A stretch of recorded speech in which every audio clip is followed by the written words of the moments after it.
नमस्कार भावांनो बहिणींनो, आत्ताशी तुमची ताई मोकळी झाली. 12 वाजलेत तरी पण आता तुमच्या ताईला अजून पीठ भिजवायचे आणि 2 पोळ्या करायच्या दाजी पुरत्या. दाजी आले, दाजीला चहा करून द्याला, आंघोळ करून गेलेत आता. मग भैया शाळेतून आला, त्यानं कपडे टाकले, इथं बुटं टाकले, तिथं सॉक्स काढले, इथं जॉकेट टाकलं ड्रेसचं, इथं शर्ट फेकेल, पणगावर शर्ट पॅन्ट जागी जागी गर्दा करून ठेवला. मग मी काय केलं, सगळं आवरलं समोरच्या घरातलं. आणि जेव्हा घरातले कामं झाले मग तेव्हा मला चांगलं वाटते. भांडे घासून ठेवले तेव्हा मग करमतंय. एकच भाषा आहे मला, आता त्याच्या गप्पा गोष्टी सांगते तू मला. आणि एका भावाला एक पोरगी आहे आणि सम्यकला 3 बहिणी आहेत. तर सम्यक म्हणतोय हरसू भैया सुरतला गेलाय आणि सुरतचाच झालाय. हरसू भैयाला काही टेन्शन नाही, सगळ्या बहिणीला मला गिफ्ट द्यावं लागतं त्याला, तर तो नो टेन्शन आहे. आणि तरी मोठा नाही, जास्त असा 5 वर्षाचा पण नसन तो, एवढा बोलतोय. आईला गप्पा गोष्टी सांगतोय. भैया सुरतला गेला ना तर सुरतचाच होतोय, तर त्याचं पण खरं आहे. सुरतला आला ना तर सुरतचाच होतोय, मित्रायचा होतोय. ते बराबर म्हणतोय सम्यक. एवढूसा जीव असून लहान असून म्हणतोय सुरतला गेला तर भैया सुरतचाच होतोय. आणि मला किती टेन्शन आहे, एवढ्या बहिणीला मला गिफ्ट घ्यावं लागतंय. लहान असून मला म्हणतोय तो. आणि यात्रा आली तर छकू दिदी तुला काय घ्यायचं, सगळ्या बहिणीला विचारायचं आहे काय घ्यायचं काय घ्यायचं काय घ्यायचं काय घ्यायचं. मग कोणालाच काय घेतलं नाही, स्वतः सगळं घेतलं. लहान जीव आहे. आणि आईला विचारायचा माझ्याजवळ लय पैसे तुम्हाला घेऊन देतो, असा करायचा. छकू दिदीला बांगड्या पाहू लागला, यात्रा बांगड्या पाहू लागला. तर मग परी म्हणू लागली तू कोणासाठी पाया लागला सम्यक. तर म्हणे माझ्या छकू दिदीला ढिंगली म्हणतोय तो, मा भाऊ ढिंगली म्हणतोय. तर मग तो त्याच्या पप्पाबरोबर ढिंगली म्हणतोय, म्हणे ढिंगलीला घ्यायला लागलो, म्हणजे असा करतोय. आणि भैयाला खरंच टेन्शन नाही बहिणीचं काही, का सणाला काही घ्यायचं का काही. मग ते तिकडं असतंय तर ते म्हणतोय मला टेन्शन येतं. एवढ्याशा जीवाला 4-5 वर्षाच्या लेकराला काय समजतंय, पण तरी एवढा गप्पा गोष्टी करतोय लय. आता भैयाला म्हणलं उन्हाळ्याच्या सुट्ट्या आता 2 पेपर बाकी आहेत, तर म्हणलं पप्पाला विचारू तू आणि आपल्याला जर जाऊ दिलं तर चाल म्हणलं आपण. मग जास्तीत जास्त 2 महिन्याच्या सुट्ट्या राहतात भैयाला, तर म्हणलं आपण येऊ गाव आपण फिरू. भैयाला नाही करमत. भैयाला पहिलं लेकरू पाहिले मी मामाच्या घरी, करमत नाही काहून तर गावाकडं ऊन असं म्हणणं असतंय त्याचं. आणि फिल्टरमध्ये मरणाचं थंड आहे म्हणलं, मग तिथं खेळायचं तो नाही मामाच्या फिल्टरमध्ये. तर त्याला लोकाचे लेकरं मामाच्या घरी जायला गडबड करतात आणि सुरतला यायला गडबड होती. याला जायची गडबड आणि यायची घाई. तर म्हणतोय नको, म्हणतोय लय गावाकडून असतंय. रात्री बाबाचा फोन आला, लगेच भैया खाली उतरला असं नंतर की बाबाचा फोन आला, भैया कुठे. आणि बाबाचा भैयात लय जीव आहे, त्याच्या मामाचा पण. हो रात्रीच्या टायमाला फिरायला गेला म्हणजे बोलणे मला खावं लागते, पण बाबा काय नाही म्हणले. म्हणजे ताई पोरग कुठे आहे, भैया कुठे आहे म्हणजे.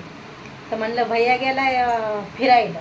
तर बाबाचं म्हणणं असतं याला रातच्या बाहेर जाऊ देत नाही, भैयाला आपल्या रात्रीच्या टायमाला लय फिरा वाटते. जो मित्र आला गेलाच बाहेर, जो मित्र आला याला कमसे कम याला 40 मित्र आहे. एवढे मित्र आहे त्याला, शाळेतले वेगळे, इकडचे वेगळे, तिकडचे वेगळे, एवढे मित्र तर दाजी हाफ झाले त्याला.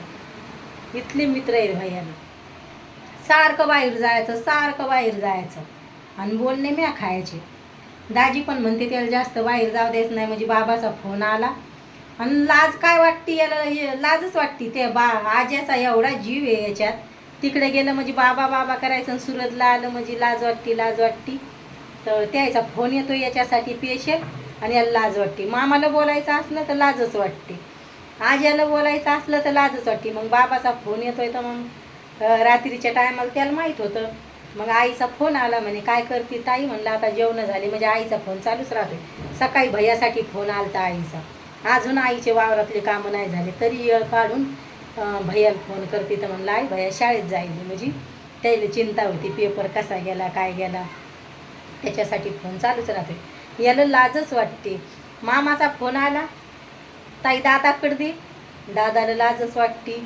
आता एकुलता एकच भाषा आहे द्यायचा, ह्योच आहे एकुलता एक. याला लाजच वाटते. लाज लाज लाज तसाच आमचा सम्यक लगे लय लाजतोय, लगे मला पण फोनवर बोलायला लाजतोय. यालाच बोलतोय भैया भैया भैया, याच्या संग गप्पा गोष्टी करण, याला बोलन. आज घरच्यावरचाच इशे होता हिडोचा. मग म्हण नाही, भैयानं बोलायचं, आज्याला बोलायचं, आजीला बोलायचं.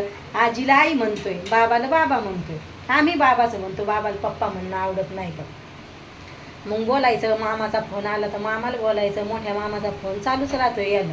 परवीनचा फोन म्हणजे आता बरेच दिवस झाले कामाचे, आणि त्याचा काय फोन त्याला येळ नसतोय फिल्टरमुळं, तर मग नाही आला त्याचा फोन. आला तर बोलत नाही भैया. दिवाळीच्या टायमाला कपडे घ्यायचे मामाकडून, मग दुकानात नेल मामानं, तर मग बराबर कपडे पाहून घ्यायचे.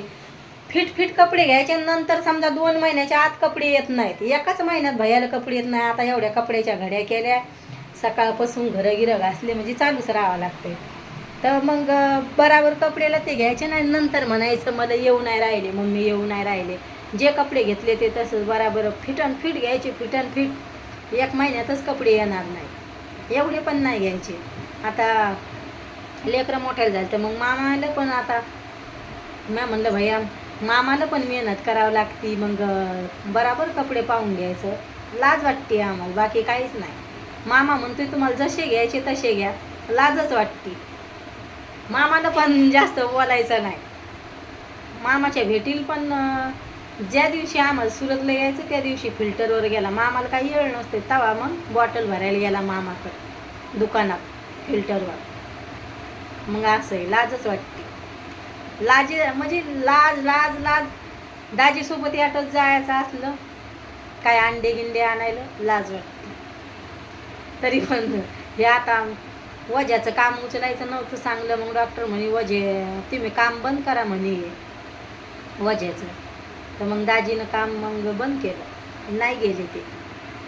त्याला बरंच वाटत नव्हतं की धुळीनं यानं मग एलर्जी व्हायची, अशी श्वास घ्यायला तकलीफ, घाबरट सुटायचं.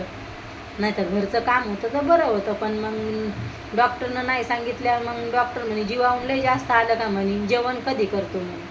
ते म्हणे 12-1 वाजता. तर म्हणे जीवाऊन लय आले का म्हणे, काम करू नको म्हणे काम. मग डॉक्टरनं नाही सांगितलं. मग दाजी ॲटो चालवते. आता वाटलं होतं दाजी ॲटो चालवते तर मस्त फिरायची मजा होईल. एकदा नेलंय तुमच्या दाजीनं फिरायला. कशाचं आले त्या कामात पण घरचं काम असल्यामुळं मग वैसू काम राहते मग जाणं होत नाही. तर बरेच म्हणजे 3-4 वर्षापासून 2दा-3दा गेलो असं जास्त बाहेर. ते गेलं बाहेर, आम्ही गेलतो तर मग ते थोडासा काहीतरी जेवणाचा हिडो मी असा काढला होता. चांगलं वाटत नव्हतं. सगळे आजूबाजूमध्ये जेवायला लागल्यावर मग नाही हिडो काढा वाटत. तर मग भैया म्हणे मम्मी तुला नाही काढला, म्हणजे भैयाला लयला असते. मी भैयाला म्हणलं तू हिडोत या जाय म्हणलं. मग मोठा झालात माणूस पाहते एवढं होतं आपलं लेकरू म्हणलं लय यादी राहते. आजी आईचे हिडो काढून घेतले. 2च आजी आहेत मला. तर नव्हते दिवाळीच्या टायमाला गेलेत माझ्या आजीचा आणि त्याचा. आणि माझ्या एकदा काकू मांडे बनवती तर दुकान आहे काकूचं, तिचा काढला. लय मोठा परिवार आहे. आता कदाच गावाकडे गेले ना सगळा परिवार दाखवेन मी. मै चुलत भाऊ, मै काका सगळे नाही. आता दिवाळीलाच जाते तुमची ताई. आता विचारा होता उन्हाळ्याच्या सुट्टीत जावा. मै भाऊ भाषे सगळे वाट पाहतात यावा म्हणून ताईनं. पण भैयाच नाही येत. लहान होता तर भैया लगे गडबड व्हायची मामाच्या गावाला जायला. आणि आता म्हणतोय ऊन आहे. म्हणजे भैयाला ऊन नाही लागत, भैयाला लाज वाटते. मामाच्या घरी जर गेलं तर घराच्या बाहेर निघत नाही भैया. म्हणजे लय लाजाळू येतो, लय का लयच. कोणी जर म्हणलं भैया कधी आला का काय आला तरी आम्हाला लाजच वाटते. मग असंच असतंय आमचं, लाज वाटते असा करतोय भैया. त्याच्या मामाचे लेकरं वाट पाहते. ती एकच भाषा आहे मला, तर त्याला लय करमतंय सम्यकला याच्यासोबत वाट पाहतोय तो. तर भैयाचं नाहीच असतंय. आणि तो म्हणतोय मी गिफ्ट देऊन बहिणीला का टाळलो, किती गिफ्ट घ्यावा मला गिफ्ट घ्यावं लागते. असा करतोय तो, गिफ्ट घ्यावं लागते मला लय, असं चालतंय. लय हसू येतंय मला माझ्या भाषेचं. लय बोलतोय का लय लय लगे. थोडेसे मोठाले होऊ लागले नेमकेच आतू करा जाय. तर मग ते मी सुरतला आले. आणि आता तर ते लय लाजते बोलायला. लहान होते तेवढं बोला जाय. व्हिडिओ कसा वाटतोय तर नक्की सांगा भावांनो बहिणींनो कमेंटमध्ये. बाय भावांनो बहिणींनो, भेटते उद्याच्या व्हिडिओमध्ये.